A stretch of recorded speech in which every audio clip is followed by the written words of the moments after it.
Au XVIIe et XVIIIe siècle, les régions européennes parcourues par les voyageurs sont semées de châteaux et de donjons, d'églises et de chapelles. Les villes sont entourées de leurs remparts. Des portes fortifiées en contrôlent les entrées. Les tours de guet rappellent l'époque où des veilleurs y prenaient position. Vestiges des guerres passées, des ruines sont juchées sur les promontoires.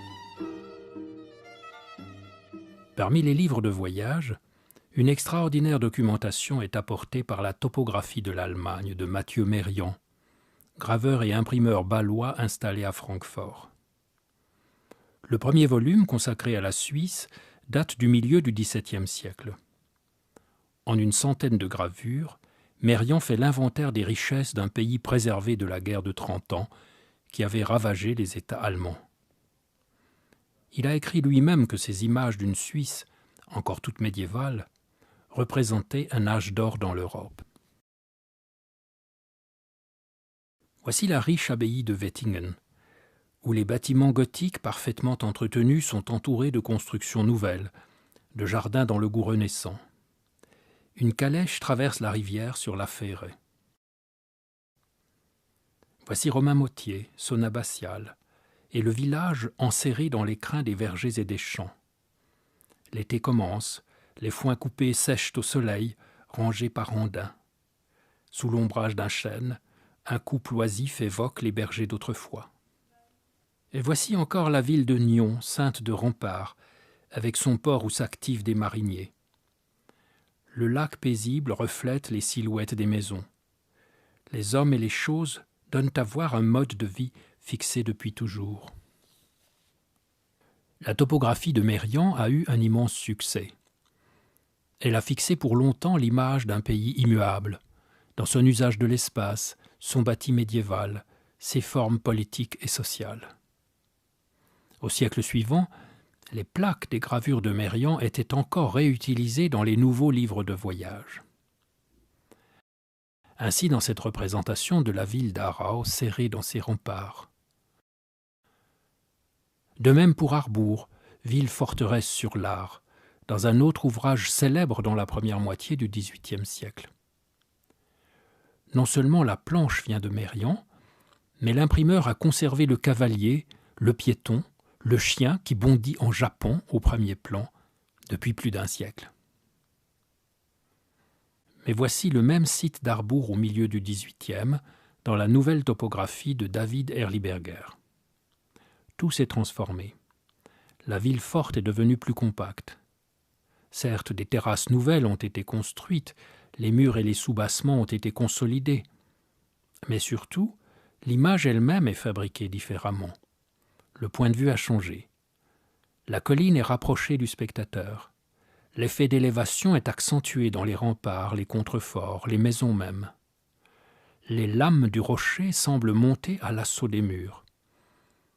Alors que la fonction défensive de la forteresse était devenue caduque en ce moment de l'histoire militaire, l'image la manifeste et l'amplifie encore. Un mot résume ses effets, c'est le pittoresque. Ce mot dit la référence à la peinture, comme si l'image ajoutait au réel une dimension picturale, ou comme si elle dédoublait le regard du spectateur en se donnant à voir pour ce qu'elle est, une image.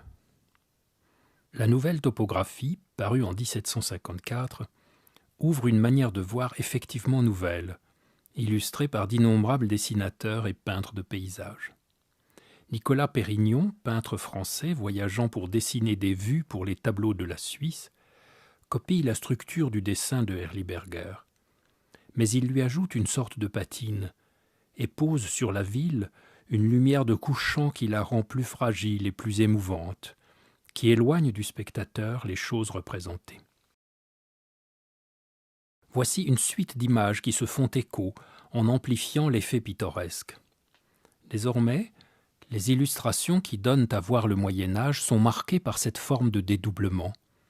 Il y a les choses et les bâtiments disposés là, dans le paysage, les châteaux, les églises, les villes fortifiées, et il y a le regard des voyageurs qui confère à ces choses une profondeur historique et qui les entoure d'un halo jusqu'alors inconnu, ce sentiment esthétique accompagné du regret d'un monde désormais absent du courant de la vie moderne.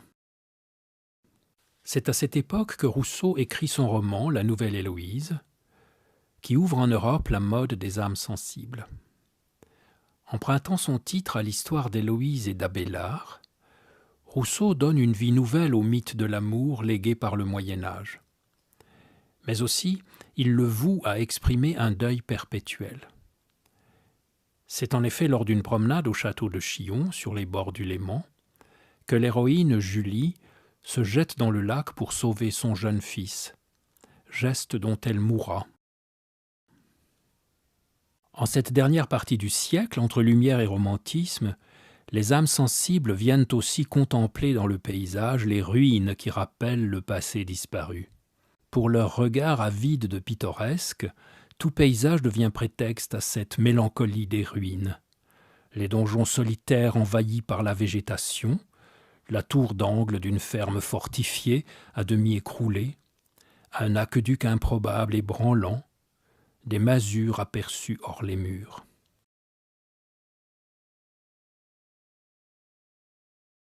Les constructions féodales, parfois, étendent sur le paysage leur sombre puissance, leur masse dont on ne sait si elle est protectrice ou menaçante. Les écrivains, eux aussi, se sont emparés des vestiges médiévaux pour en faire le décor d'intrigues sombres et sanglantes, chez le marquis de Sade par exemple, ou dans les romans gothiques anglais. Dans les années 1820-1830, l'époque romantique fut saisie d'un nouvel intérêt pour le Moyen-Âge. Comme le montrent les images du peintre Villeneuve, les illustrations de voyage répercutent ce Gothic Revival en y ajoutant des qualités propres à l'image.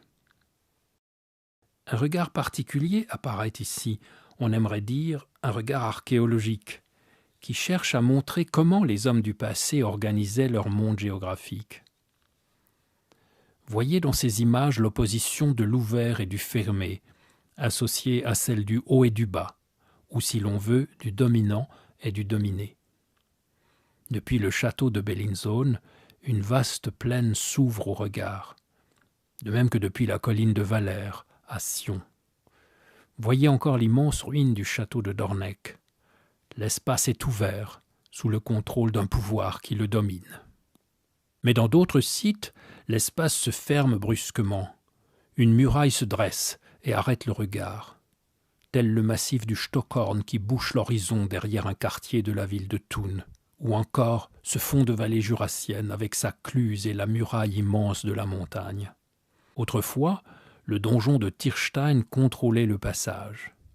Maintenant, transformé en fantôme, il n'est plus que le signe d'un pouvoir que les siècles ont effacé.